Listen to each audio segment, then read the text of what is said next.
Good evening, gentlemen. Thanks for coming along. So, Super Sunday. It very much lives up to the name, doesn't it, this Sunday? Manchester United against Liverpool. Two teams with contrasting starts to the season. Two teams going into it that you would hope, you would think, need something from it. How do you see it going? Incredibly contrasting starts to the season. I mean, it's very rare that you see Man United in 12th position in the Premier League, particularly after the poor end to last season. But I mean, it's such a big game, isn't it? I mean, it's very difficult to call these games. The fact that Liverpool haven't won that many games at Old Trafford for quite some time. Is it 5 years since they've last won? But you look at their form and you look at how many games they've won in the Premier League recently, and you can't see that much past a Liverpool win at the moment, can you? No. I mean, not dropped a point yet in the league. It's pretty ominous, isn't it, as they roll up to Old Trafford? Probably with more confidence than, as Gary says, perhaps in the last 3, 4, 5 years, seasons almost. Ever before, 100%, and why not? These 100% record. There's been a few chinks, especially in that defensive line. They can be got at, but they still go there in good spirits. And listen, this is an iconic fixture, isn't it? It has been for over the years, but if there's ever a chance for Liverpool to go and get an away victory, I think this will be it. Injuries leading up to this one for Ole Gunnar Solskjaer, with Marcus Rashford perhaps needed more than ever. Well, at the moment, we can't really give him a break because we've had injuries, and Anthony's been out for 8 weeks now. So, of course, he's had to play loads more football than I hoped for. So, Marcus Rashford, they're talking about his workload, getting him back to the position of playing regularly, being able to call upon a player. We're talking about a young player. Is there an element of where Ollie finds himself that it would be nice to have a young player such as that, even though he has burst onto the scene, even though there's mitigating circumstances with how well United are doing, that he'd like to pull him in and out as and when is needed, but they have left themselves in a position where that's not going to be the case? Well, that's a luxury that, if you choose to go with Martial and Rashford as your main two strikers for the Premier League season, you can't change anything till January. I mean, that's, seems quite bizarre that... You sound, even saying that, you sound surprised that they're in that position. I can't believe they're in that position. I mean, you can understand he's put a lot of faith in youth. He's put a lot of faith in Martial. We were just talking off air about if you're Martial, you must be, 10 feet tall, thinking that Solskjaer thinks so much of him, potentially as a 9. But he hasn't done that. He hasn't done it in the Premier League. He hasn't scored goals in the Premier League as a 9 regularly. So that is a big gamble. So I can only think that maybe Rashford's been nursing some sort of niggle, some sort of injury that's, one of those injuries where you just can't play to 100%. And in an ideal world, you give him a breather. But I can't believe they want to give him a breather, and he's fresh and he's fit. You're talking about 11 games into the season. It obviously rolls back to Lukaku, doesn't it? Obviously, getting him out the door, it just goes to show that, listen, you don't know what was going on in the dressing room behind the scenes. Was it that bad that he had to get him out? Did they want to get, obviously, reinforcements in that they couldn't get? And then it was a case of, right, I've got to put all my eggs in one basket and give Rashford that lead position. But it was all very rushed, wasn't it, as Lukaku? Yeah. The bit the way he wanted to go seemed stretched out, yeah. But the actual transfer itself went relatively quickly. Did that mean that United were left short, that they didn't think that perhaps it was ever really going to happen? It was a long cycle. I mean, there was spells where he was going back to his previous club, wasn't there, and training and stuff like that. So you knew straight away that then it was only going to be a matter of time. But it being Manchester United, obviously, money talks. Clubs hold them to ransom, don't they? But for a club of that stature to only have two sort of so-called strikers there. I mean, Martial's a massive talent for me. I mean, he's a match winner on his day. Rashford when he's on form again, but Rashford's not scoring well at the moment. He could say he's not getting the supply, so it's a unit's job as well, not just individuals. Does the position that Rashford would like to play in, the position that perhaps his manager sees him in, the position that the fans want him to play in, are they different? I think they are. I mean, I think if you look at Rashford's performances over the past 3 or 4 years, at times he's been better in a front three on the left, just rolling in off the left and perhaps not being quite as directly up against top centre-halves. He's been able to find those little chinks, that kind of Thierry Henry position for a striker where you kind of play in between the full-back and the centre-half. It's that free channel that's so difficult to mark, and you can be so incisive with some of those early runs. But yeah, I don't really see him as an out-and-out number 9. I don't see Martial as an out-and-out number 9, which is why when we're talking about Lukaku going, surely if Lukaku's going to go, you don't let him go until you replace him. Or you live or die by the fact that you've left yourself with two not really out-and-out strikers. So it's going to be really interesting to see if they can score enough goals to get to where they need to be. Is that what it's like as a manager? So if you're in that position, you're constantly speaking to the board, you're assessing the squad that you've got at your disposal. Are there times when perhaps you are left in the lurch by decisions that you'd like to be part of and be in control of, but it's taken away? Is it suddenly, by the way, he doesn't want to be here, we've got rid of him, there's no one else out there? Jose Mourinho spoke about his ability with the players that were offered to him, not the players that he was after, the players that were said, well, you might want him, but we've got this version of him. That must be tough as a manager. Yeah, I think a lot of clubs are going down that model now, particularly the big clubs. You know, you're talking about huge powerhouse clubs that, you know, it's not always a manager that decides. You can put a list together of players you'd like to sign, but there's all sorts of ways that chief execs and owners might not be able to quite get them. They might not fit the model of recruitment that they're looking for. So that is difficult. I think the only thing you would say is, as a manager, you know, just don't leave me short. So I can only imagine that Ole Gunnar Solskjaer has said, listen, we think it's right to let him go because there's lots of talk about it. Steve spoke about he was training in Belgium, wasn't he, for a while, which seemed very, very strange, a player of that profile. So you can only imagine they've said, let's just let him go, and if we can replace him now, great. If not, we'll go with these. You know, I don't know what Steve thinks, but that seems to be the way that they... There could be a flip side to this story where players, you say players were offered to Ole Gunnar, and he's saying, that's not going to fit my model. You know, I'm here to restructure, reshape this. I've got Lukaku out.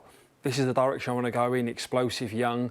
These are the lists that I want. If I can't have them, then I'll be prepared to wait, and I'll hang my hat on it. And if at the end of the day, he'll be the one that's going to obviously fall by the wayside from it. But if he's sticking by his priorities, then fair play. Do we know what he wants? Do we know what an Ole Gunnar Solskjaer Manchester United team looks like over a prolonged period of time? I think it would be something similar to what he grew up in. Well, not grew up in, but that era that he played in. You know, a strong, athletic team, explosive.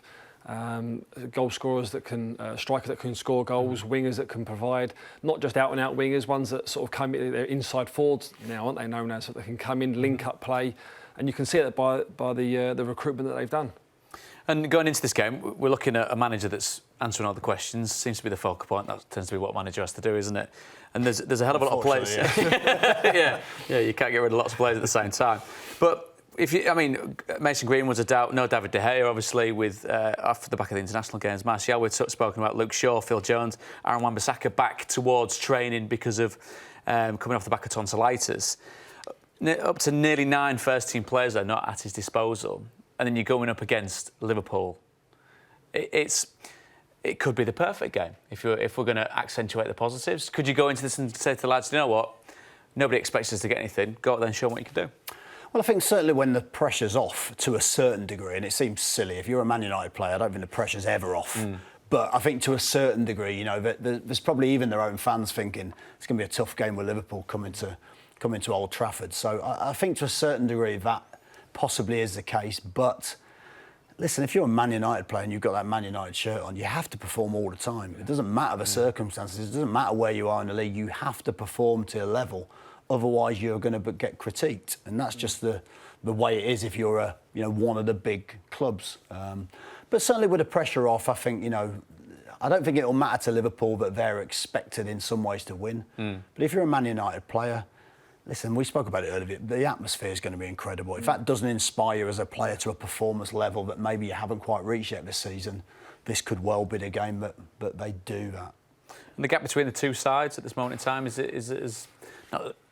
In recent history, shall we say, it's as big as you could have possibly seen? 15 points already, isn't it? I mean, look at Liverpool's aspirations this year will be to win the league. You look at Manchester United's now, it's going to have to be just to get in that top 6. I mean, it'll be one hell of a job to get in the top 4. I think you go back to the game and you look at... I'm going to be intrigued to see how United set up. Are they going to be going toe-to-toe with Liverpool? Are they going to go into... Are they good enough to do that? Well, they've got the legs, haven't they? Can they sustain it for 90 minutes? Can teams do that?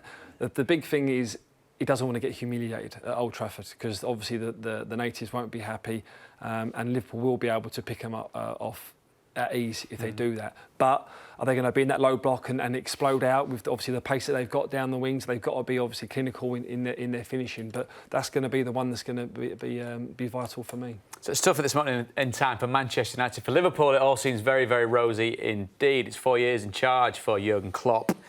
And he's, safe to say, he's had a pretty big impact. 8th, 4th, second last season, obviously Champions League winners. It's an intriguing comparison we're going to make. If we show you his first game in charge with the team that he had at his disposal, the starting 11 plus the squads, just Klein, Milner, Lallana and Origi that would survive that opening game for Jurgen Klopp. If we fast forward towards the Champions League final winning squad, then it's safe to say, chaps, there's a little bit of a difference there. And he's a manager that's been backed with substantial financial clout, but have we seen perhaps a quantum leap in what Liverpool have put out in those 4 years? Yeah, it's massive. I mean, I think if you look at that, that's what a top manager with time and with support and with the funds, like you rightly said. I mean, they've made some absolutely crucial signings at times, haven't they? To bring in Alisson at the right time when they really just looked like that was an area that they needed to strengthen. And so many times that they've gone out and got that top player that they've needed.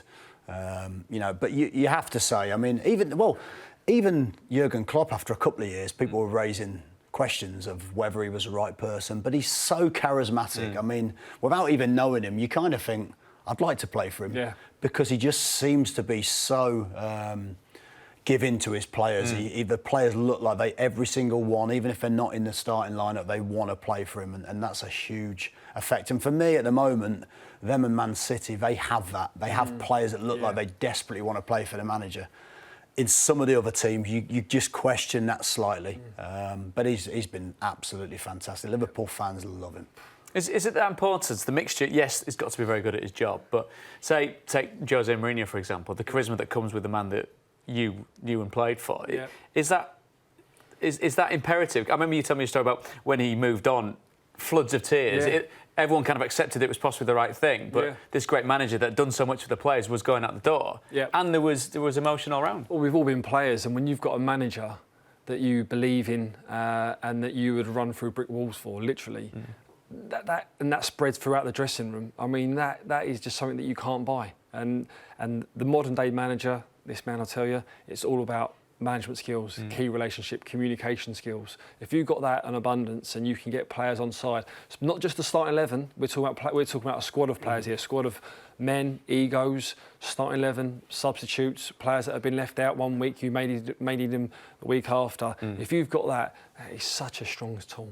Strong. Particularly for the modern players as well. I know we talk about different eras of players, but the modern players, I think that, you can't just simply tell players anymore and they'll just follow. You have to try to coerce them to want to follow your ideas and your methods. And that takes, like we said, that takes incredible charisma.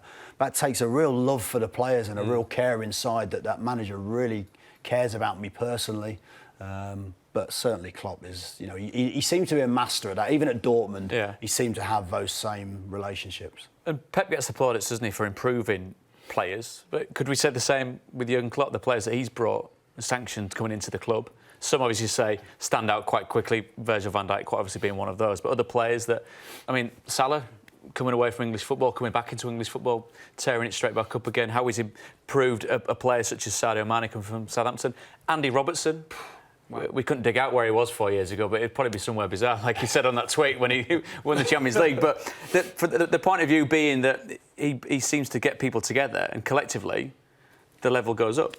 But there's a difference, I think, between the sort of public persona of what they do, isn't it? Which in some ways is a little bit unfair. So people talk about Klopp when he first came in, it was that rock and roll football that he spoke about bringing to Anfield.